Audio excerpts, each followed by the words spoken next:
আমি ৰাইজক অৱগত কৰাব বিচাৰোঁ যে চানমাৰী ফ্লাইঅভাৰটো যে আছে, আমি চানমাৰী ফ্লাইঅভাৰৰ একদম ওচৰলৈকে আহি পালে আমাৰ GNB ফ্লাইঅভাৰটো, যিটো অনগোয়িং কনষ্ট্ৰাকশ্যন চলি আছে।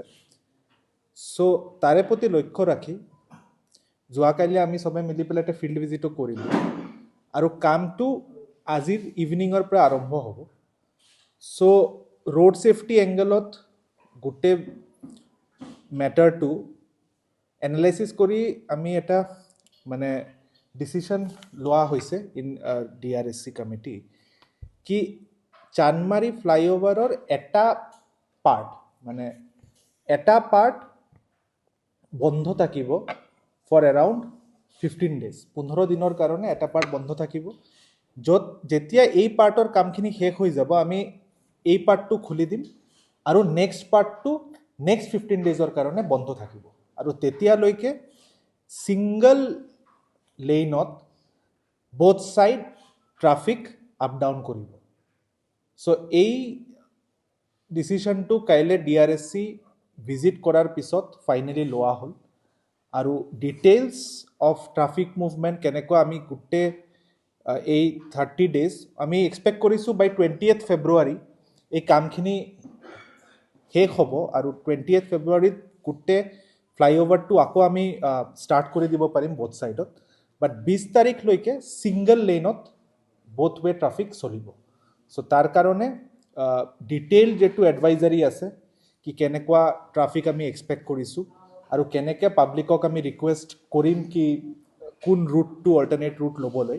চ' এই ডিটেইলছটো আমাৰ DCP ট্ৰাফিক ডাঙৰীয়া ইয়াত আছে, তেখেতে আপোনালোক চবকে অৱগত কৰিব যে যিহেতু নতুন ব্ৰিজখনৰ লগত এই পুৰণা ব্ৰিজখনৰ এটা মাৰ্জিং পইণ্ট হ'ব।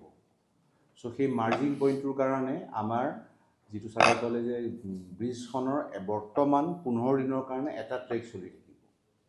সেই ট্ৰেকটো হ'ব চানমাৰীৰ পৰা আহাটো চলি থাকিব আৰু যিটো আমাৰ কমাৰ্চ কলেজৰ পৰা যাব সেই ট্ৰেকটো বন্ধ থাকিব। মিনিমাম 15 দিনৰ কাৰণে বন্ধ থাকিব। যেতিয়া এইটো ট্ৰেকৰ কাম কমপ্লিট হ'ব এই ট্ৰেকটো খুলি দিম, তেতিয়া আমি অপজিট যিটো ট্ৰেক আছিল সেই ট্ৰেকটোত আমি বন্ধ কৰাই দিম। এতিয়া যিহেতু জানে যে এটা ট্ৰেকত দুটা গাড়ী বহুত ট্ৰেক যে গাড়ী চলে, তেতিয়াহ'লে ট্ৰেফিক কনজেশ্যন বা ফ্ৰী ফ্ল' ট্ৰেফিক মুভমেণ্টটোত অলপ বাধা হয়। সেইকাৰণে মই আপোনালোকৰ থ্ৰু দি গুৱাহাটীবাসী ৰাইজ অসমবাসী ৰাইজক অনুৰোধ কৰিছোঁ পৰাপক্ষত তেওঁলোকে এই যিটো ফ্ৰী ফ্ল' ট্ৰেফিক মুভমেণ্টটোৰ কাৰণে যিখিনি গাড়ী ধৰক আপোনাৰ জু-ৰোডৰ ফালৰ পৰা আহিব, তেওঁলোকে ৰাজগড় ৰাস্তাটোদি ওলাই গৈ তেওঁলোক বাওঁফালে গুচি গ'লে GSত ওলাব পাৰিব বা আপোনাৰ 4 নম্বৰ যিটো বাইলেন আছে সেইফালৰ পৰা গান্ধী মন্দিৰেদি ওলাই গৈ পেলাই তেওঁলোকে আইডাৰ আপোনাৰ GSতো ওলাব পাৰিব, GNB ৰোডো ওলাব পাৰে, সিফালে আপোনাৰ B ৰোডো ওলাব পাৰে। পৰাপক্ষত সেইটো আমি অনুৰোধ জনাইছোঁ পাব্লিকক। আদাৰৱাইজ আমাৰ তাত ট্ৰেফিকৰ মানুহ ডিপ্লয় থাকিব ট্ৰেফিক কনজেশ্যনটো মিনিমাইজ কৰিবলৈ বা তাত কোনো ধৰণৰ যাতে ৰোড ছেফটিৰ পৰা কোনো ধৰণৰ ইছ্যু নহয়, সেইকাৰণে আমি ট্ৰেফিকৰ মানুহ আমি অলৰেডি ডিপ্লয় কৰিছোঁ বা আমি কৰি থাকিম। সেইটো হৈছে আপোনালোকৰ যেতিয়া এই ছাইড বন্ধ হ'ব।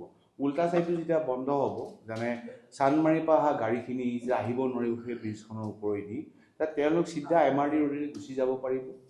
গৈ পেলাই যিটো আপোনাৰ কলনী বজাৰ আছে, কলনী বজাৰৰ ৰাইট ছাইডে গুচি গ'লে আপোনাৰ ৰাজগড় পাব, হাতীগড় পাব বা নহ'লে গৈ সৰু মটৰে হৈ গাড়ীখিনি ওলাই যাব পাৰিব। আমি এই বস্তুটো যিটো আমি DRSC মিটিঙত ডিচিশ্যন লৈছোঁ, আমি এদিন দুদিন ট্ৰায়েল বেচিছত চাই লওঁ। বৰ্তমানলৈকে আমি কোনো ধৰণৰ যিখিনি চিটি বাছেছ আছে, কাৰণ আপোনালোকে জানে যে ওচৰত বহুতকেইখন কলেজ আছে, এতিয়ালৈকে আমি চিটি বাছখিনি ডাইভাৰ্চনৰ প্লেনটো লোৱা নাই।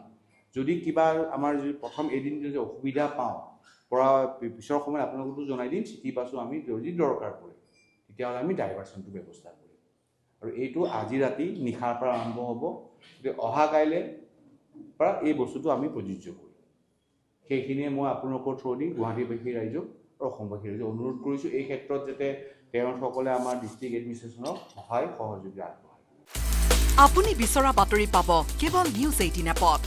News 18 এপ ডাউনলোড কৰিবলৈ স্কেন কৰক এই QR কোড। Google Play Storeতো পাব এই News 18 এপ।